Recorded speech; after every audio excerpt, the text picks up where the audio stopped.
Hello and welcome everyone. My name is Jared and I'm joined by my friends Micah and Nick. Say hello, fellas. What's going on, y'all? This video is going to be our Halloween special, and we're talking about everyone's favorite green plumber, Luigi. And I'm going to be talking about the visual aesthetics of Luigi's Mansion and how I think that a future game could look really neat if they go this direction. So, speaking of that, let's start off the current visuals. So, I'm going to go show, this is the pre-release of the game. I'm sure that maybe you guys remember from the Direct and everyone kind of was like, this looks unfinished. I vaguely remember that, yeah. Yeah, it was a lot of flack, and these are the early screenshots, so yeah, it was kind of like, Yep. It looks a little unfinished, and it's because, simpler shading, all that stuff. And, by the time E3 rolled around, they cleaned it up. It looks a lot nicer here than in those earlier screenshots as well. You get some good details in the model and all that stuff. I even think the L on his cap, too, is like embroidered. That fabric. It's embroidered. Yeah, what? It's just embroidered fabric. Wow, I never noticed that. It's one of those things that I think that really help with Luigi's Mansion is when they kind of go in on the details, just where it's not really needed, but it helps add this kind of eeriness to it because of how weirdly detailed it is. And I'll get into specifically what I mean also, but I think too that with this too that I find interesting is that the first game, this one's this is oh, this doesn't look that good, but the first game. Yeah. Was just still kind of simpler like that, maybe some extra details here and there, but it's still pretty simpler. And it kind of shows even though it's simpler looking, it still has a lot of personality, and it's could they do that in the future? So, and there's a lot of reasons why this works, and I'm gonna go through what it really makes it work, I think. And it just has a lot of things conveniently lining up. For starters, this is the GameCube. This is one of the first GameCube games. It's 2001. So we're in this weird era where they're still using the N64 models of characters. This model of Mario, they just straight up took from Mario Golf from the Nintendo 64. Interesting. It's really funny, I think. All the models at this point were kind of this weird cross between for Mario Party 4 even, the pre-release for this just uses, N64 era models and all that stuff. And we look back at this, too, Luigi, I think, was, a product of that, because if you look at his model, it's kind of this weird, in-between, it's not exactly the modern look, but it's not exactly the classic look. It's not exactly that either, yeah. I think that it was originally the classic look because the game development was for the GameCube, so I'm sure beginning-wise they had the old Luigi model, but to salvage some of the animations, maybe they just did a weird cross between, which is what also adds to the creepiness of the first game, the eeriness of it, because it's his own unique model that we literally see nowhere else. Meanwhile, in Luigi's Mansion 3, yeah, I like the texturing, but we've definitely seen this model of Luigi. This is on model Luigi. This is not on model Luigi. So it adds this little mystique to it. And also too, with it being the era that it's in, the texturing, all this texturing right here, super detailed for kind of no reason. It's what console generation? It was with the GameCube, PS2, and Xbox, all the games at the time, GTA 3, it doesn't look good by today's standards, but they thought, oh, we had a bunch of textures, it's gonna look realistic.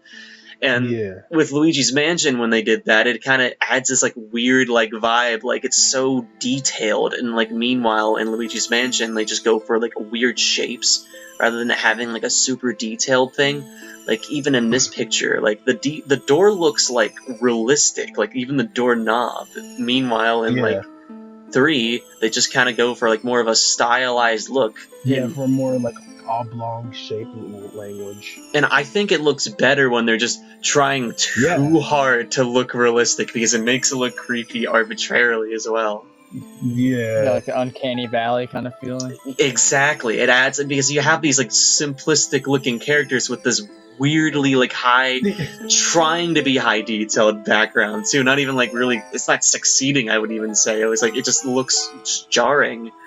And even with these characters, with that too, it's the lighting on them too, the harsh shadows. And that was just games of this era. Pikmin 1, Look how harsh the shadow is on Olimar there. Like And the all contrast, yeah. all those like even, it's just early, N64 had harsh shadows on all these, and then even early GameCube, some of them had really harsh shadows even here as well on the box art.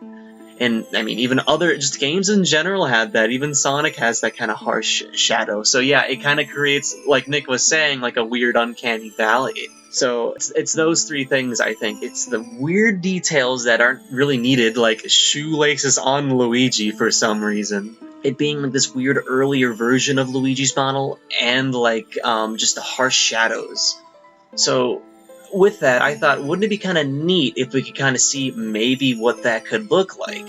And thankfully, we have Nick, who can do 3D modeling, that kind of helped me with this a bit. So we have, like, the concept art of this, and it's like, okay, what does this look like if they were to go the route with, like, the early 3D models? And we got some neat poses. We can compare and contrast with it back and forth, and I think it looks really neat. It's like, oh, okay, so if they went that route, that's what it would look like. And also, that's how it kind of it looked like earlier on, too. I mean, if they went ahead with it, I bet they would still need to add some extra texturing details, but, like, the model itself and the lighting on it really sell, like, I think it sells, like, an eeriness factor to it as well. So I really like these as well. Especially with the Luigi's Mansion 3 renders, too, you can really see. And unfortunately, the model didn't have everything with it, but like I think it sells the point as well. I mean, it definitely sells the point. Oh yeah, like unfortunately, that model did not have bottom teeth. Yeah, the posing it was still good. If I would rank it better. No, but like even with the mouth, like the bottom lip just like jutting out like in a weird like plastic like molded way, like that doesn't like molded way, yeah. Like it kind of has it here, and like it's exaggerated here, but it's like really high res, which is like needed. But like I think if they had like a little bit of this texturing, but kept the lighting of this, I think it would really sell its earring. I mean, it's a unique model. Like that's like this is on model Luigi for sure. Like that's not on model Luigi anymore. I guess one last thing too. There's people that have been doing ROM hacks for Luigi's Mansion 2 that use this early 3D model, and I think it looks really neat as well. It's like completely different vibe. Interesting. Yeah, but yes, yeah. This one's actually kind of definitely a shorter one, but yeah, I wanted to kind of showcase what I think would look really neat if in the future, like that's the direction they'd go visually, like this. I think it'd be really neat. But yeah. This one I thought this one might be a little bit shorter, but I think it is. Yeah, kind of. It would be really cool. Like, I know Bowser Jr. has been around for a little bit, but like maybe like how you're saying about like the model like looking toy-esque. Like maybe if they would use the older model, but like kind of make them look like more like toy, like everything like was like a toy in a way.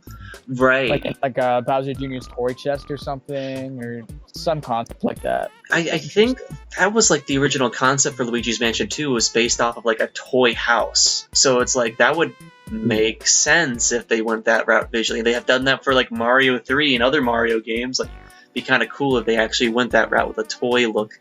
And just like this a creepy doll kind of thing, and everything's kind of like this creepy uncanny valley doll. That's what I would hope for. Ooh.